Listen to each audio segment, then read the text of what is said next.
Hello all, so let's continue with the new topic which is 3D machine learning.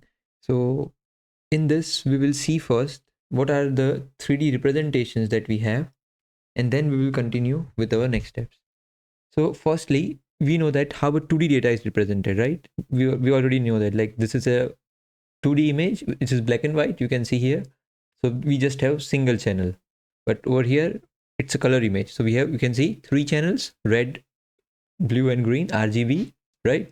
And that's how a 2D image is represented in the form of matrix. And this three, if you don't know, like these three colors here together represents one single color, right? Because we know that this three colors, R, G and B, are primary colors. So it's not like we are averaging it, it's like the combined representation of them, right? It's so it this maybe, let's say this channel represents red, this represents green, and this represents blue, right? So combining these three in some proportion will represent one particular color. That's how we learn about color representation, right, in our primary schools as well. So that's how a single channel, or you can say a 2D or a three channel or a 2D image is represented. But what about 3D?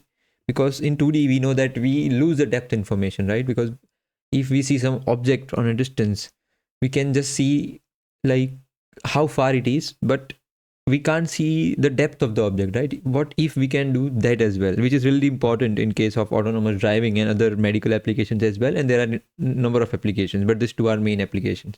So for that, we, in order to apply machine learning in there, in the 3D data, what we need is, firstly we have to understand a representation of 3D, because we know that in a 2D image we can apply convolution layers and stuff like that, right? So what about 3D data? And for the 3D data, we have a lot of representations, but on and on we have three major representations. We'll also see the fourth one apart from this, which, let me write, it's a multi-view representation. And also there is fifth one, which is RGBD. So it's like we have three channel information, sorry, it's D, and also we have additional depth information. That's why it's called RGBD, or it's sometimes it's also called 2.5D, because of like we are not having the entire 3D depth information, and that's why it's called not like 2.5D, but that's just the terminology. But let's continue step by step. Firstly, let's see the voxel representation. So let's continue with that. So voxel is also called 3D grid. It was written here as well that it's called 3D grid, or it's called voxel. And we will eventually follow the point cloud and mesh and so on. Okay, so let's continue with the 3D grid. So this is the topic of this lecture, on and on. So as we know that this is one voxel. The one voxel, you can consider it as a like one cubical block, right? Like this, where we have one cubical block like this, and this is called one voxel, on and on. But if you will notice, let's say this is a really nice 2D surface representation of the 3D chair. It's a 3D model, but it's a 2D representation, right? And let's try to like just make this chair using just the voxels, right? And you can see that what does this mean? Each voxel here represents a binary value, whether a voxel is on the surface. So what, this is the surface, right? All the surface information that we have. So each voxel represents binary information, that whether it's on a surface or it's not. That is, it's just 1 and 0, empty or full.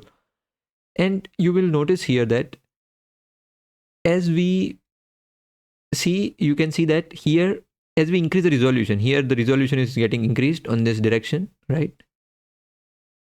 So as we increase the resolution, you can see that the percentage occupancy, here it's 10%, here it's 5%, and here it's only 2%. So only 2% of the voxels, right, are on the surface, but rest all of them are not. And which is really not a good thing, right? Because it's like we are wasting, huge waste of memory, right? And that's why this representation is not used that much. But it's also used in some cases, and you might have guessed which cases are they. But let me just recall the 2D convolution, because if you have guessed it correctly, that in here we can use 3D convolution, right?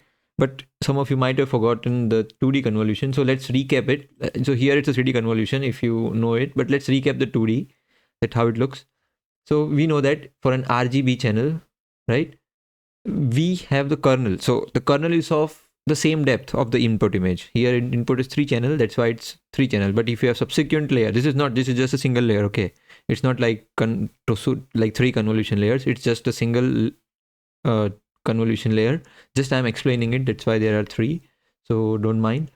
So what we do is like we just put the kernel, let's say 3 cross 3 or 5 cross 5, any size kernel. But the depth, the important thing is that the depth of the kernel is the same. The depth here is same as the input. Depth as input. Let me write completely. Depth is same as input. So what we do, we put it in, let's say 3 cross 3 neighborhood. So it's like 3 cross 3 kernel and with 3 channel. So it's like 3 cross 3 cross 3 like this. And we get one single number. And how we get a single number? It's like all the weighted sum of this blue channel, then weighted sum of this green channel, and weighted sum of this red channel, right? And after that, what is being done? We are just summing up. So it's not like we are averaging, it's like we are summing up all the single numbers that we get from each channel, and at the end we are getting one singular number right here. And this process continues from left to right and top to bottom like this. And this is how we continue like this from left to right, top to bottom.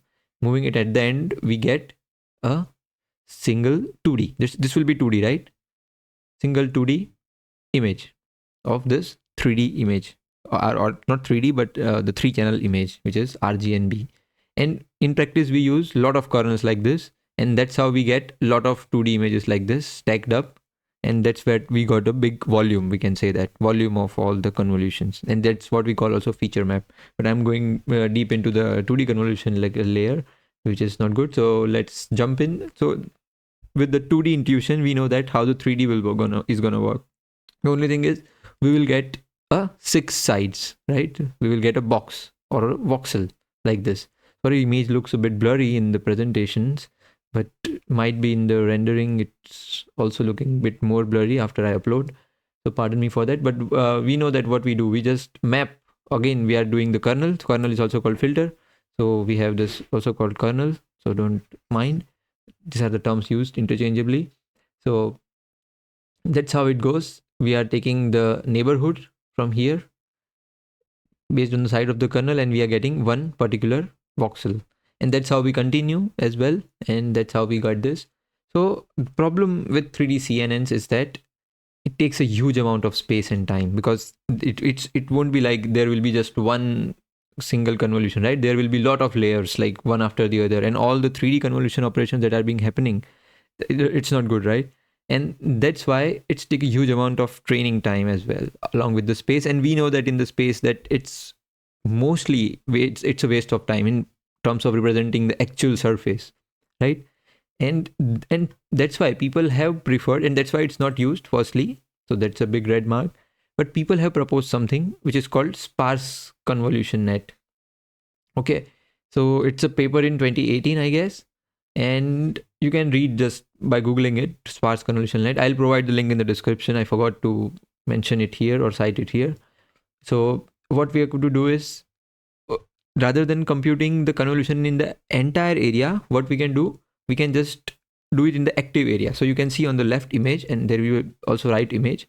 So this is a traditional convolution, not the sparse one. So you can see that here, as the convolution progresses, you can see that the active areas which are non-zero are so many. You can see it's really diverse, right? But over here, what they propose is that just do the compute the convolutions in the neighborhood, just where it's needed, not the entire, but just take the neighborhoods which are really important or which has some meaningful information, right? But it still takes a lot of time. It was a way to improve the 3D convolution somehow, but wasn't that much.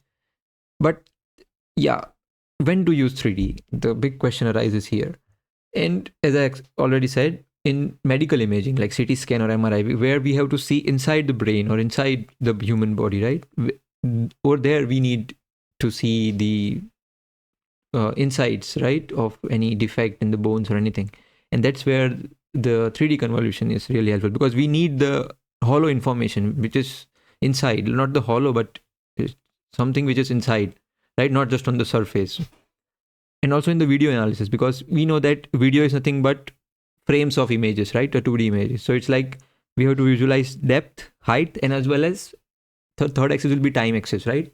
So on at that time, or in this cases, we need to have the 3D convolutions. But what about the other cases where we just have 2D surface information and we are good, right? So you can see here, like most of the surface or rendering that happens, like in most of the cases, we are just interested in 2D surface, okay, and not the entire 3D space, because we know that it's a really waste of time if we can just do with the surface information, right? So if we can have some surface information, you can see this is a mesh. I'll explain like how the mesh is and so on.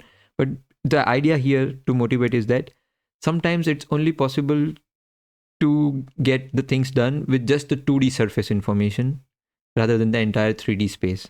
Okay. And that's where the mesh comes into play. But I'll go to the mesh later. But first we will discuss point clouds. And why point clouds? Because you can see that it's the simplest form of representation. So it's like there is no connectivity as well. So what does it mean in the simplest form? Let me explain that. Let's say I have one point in the space which is denoted by XYZ. Let's say XYZ is 1, 2, 3. And let's say it's 5, 2, 7. Then let's say it's like 6, 8. I'm just guessing random numbers. So it's like if you can plot on X, Y, and Z axis like this. So you can plot, right? This is possible, right? So that's what we do in most of our school homeworks, right? That this is a geometry and we can plot it easily in a 3D space. So this is really simple, like just 3 simple points. Sometimes we also have normals, right? But on and all, let's say we have just 3 points, 3 just coordinates, which represents a single point in a 3D space. And most of the scanning devices right now, like in the autonomous car that is being famous from Tesla, right? It's also have lidar sensors and it's also produce point clouds. So all the sensors which senses the 3D, so point clouds are just the information of the entire surface. You can see here in this GIF image that you can see each point is one particular point in the Cartesian coordinate system. It's that simple. So there is no mutual connectivity, nothing like that. In terms of voxels, we have mutual connectivity. Even in terms of mesh, you can see there are some mutual connectivities here, right, of the neighborhood or something like that. But here nothing. It's really simple, right? And we will discuss point net. It's a really nice paper. Okay, it's a really simple, really simplistic idea with really simple metrics and affine transforms. So we'll see that both point net and as well as point net plus plus, which is a little bit improvement to the point net. But let's end the video here. And so this video was all in all about motivating what 3D convolution or a voxel is, and also about a brief introduction about point clouds. We will eventually go to mesh after finishing the point clouds. So thanks a lot and stay tuned.